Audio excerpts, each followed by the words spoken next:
تاریخ میں سلطنتوں کے عروج و زوال کی کہانیاں تو بھری پڑی ہیں، ہے نا؟ لیکن کچھ کہانیاں صرف سلطنتوں کی نہیں ہوتی، بلکہ کسی ایک انسان کی ذاتی دل دہلا دینے والی داستان ہوتی ہیں۔ آج ہم ایسی ہی ایک کہانی کی بات کریں گے۔ یہ داستان ہے بہادر شاہ ظفر کی۔ ذرا سوچیں، ایک آخری چراغ جو ڈوبتے سورج کے سامنے ٹمٹما رہا ہو۔ انہیں کچھ اسی طرح بیان کیا جاتا ہے، مغلیہ سلطنت کا وہ آخری چراغ جس نے اندھیرا روکنے کی ایک بے بس کوشش کی۔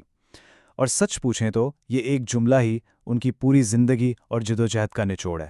ویسے تو ان کا پورا نام تھا ابو ظفر سراج الدین محمد بہادر شاہ ظفر، لیکن دنیا انہیں ایک بادشاہ کے طور پر کم اور ایک بہت ہی حساس شاعر اور 1857 کی جنگ آزادی کے ایک مجبور بے بس رہنما کے طور پر زیادہ جانتی ہے۔ تو چلیے اس کہانی کے پہلے حصے سے شروع کرتے ہیں، دیکھتے ہیں کہ وہ سلطنت کیسی تھی اور اس کے حکمران کا مزاج کیسا تھا۔ انہیں شاعر بادشاہ بھی کہا جاتا تھا، اور یہ نام سچ پوچھیں تو سب کچھ بتا دیتا ہے۔ ان کا دل حکومت چلانے میں نہیں لگتا تھا، ان کا لگاؤ تو شاعری سے تھا، خطاطی سے، تصوف سے۔ ان کی اصلی دنیا سیاست کا میدان تھی ہی نہیں، بلکہ فن کی محفلیں تھیں۔ اور بس یہیں سے ان کی شخصیت کا وہ تضاد شروع ہوتا ہے جو ان کی پوری زندگی پر حاوی رہا، یعنی ایک فنکار کی روح جس پر حکمرانی کا بھاری بوجھ ڈال دیا گیا۔ اور یہ تضاد بڑا دلچسپ ہے، ذرا دیکھیں۔ ایک طرف سیاسی طور پر مغلیہ سلطنت سکڑ کر بس دلی تک رہ گئی تھی، لیکن دوسری طرف ادبی لحاظ سے یہ اردو کا سنہری دور تھا۔ یہ ایک بڑی عجیب لیکن اہم بات ہے نا، کہ سیاسی زوال کے باوجود تہذیب اور فن کیسے زندہ رہ سکتے ہیں، بلکہ اپنے عروج پر پہنچ سکتے ہیں۔ اور اس سنہری دور کا سب سے بڑا ثبوت بس یہ دیکھ لیں کہ ان کے دربار میں کون کون تھا۔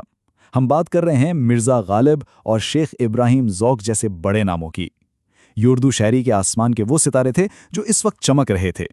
دیکھیں، ظفر خود بھی ایک کمال کے شاعر تھے، لیکن ان کی قسمت میں تخت کا سکھ نہیں لکھا تھا۔ ان کے نصیب میں تو ایک بکھرتی ہوئی سلطنت کا درد تھا۔ یہ کہانی ہمیں یہ بھی بتاتی ہے کہ کبھی کبھی تاریخ انسان کو ایک ایسے موڑ پر لا کھڑا کرتی ہے جہاں اس کی اپنی خواہشات کی بالکل کوئی اہمیت نہیں رہتی۔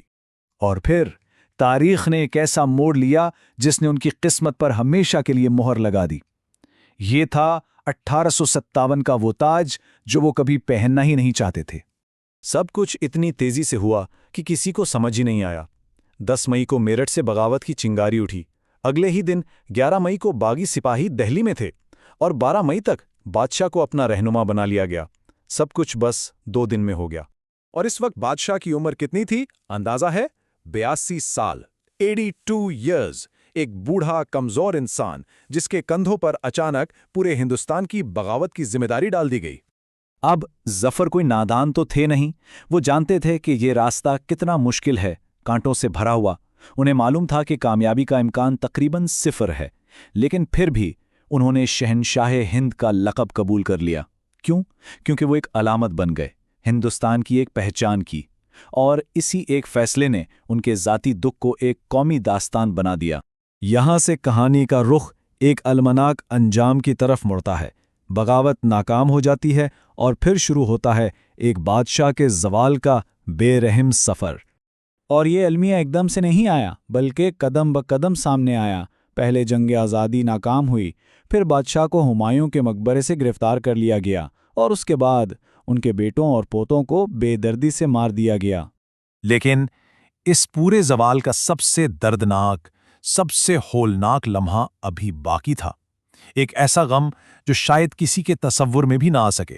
تاریخ بتاتی ہے کہ ان کے بیٹوں کے کٹے ہوئے سر ایک تھال میں سجا کر ان کے سامنے پیش کیے گئے۔ ذرا اس منظر کا تصور کریں، کسی بھی باپ کے لیے یہ قیامت سے کم نہیں ہو سکتا۔ لیکن جو بات تاریخ کو آج بھی حیران کرتی ہے وہ تھا ان کا رد عمل۔ اس ناقابل یقین غم اور ہولناکی کے لمحے میں بھی وہ عظیم بوڑھا باپ ٹوٹا نہیں۔ ان کی ہمت، ان کا وقار، یہ اس بات کا ثبوت ہے کہ شکست جسم کو قید کر سکتی ہے لیکن روح کی عظمت کو ختم نہیں کر سکتی۔ تو اس ساری داستان کے بعد آخر میں ایک سوال بچتا ہے، ہم بہادر شاہ ظفر کو کیسے یاد کرتے ہیں؟ ان کی اصل میراث کیا ہے؟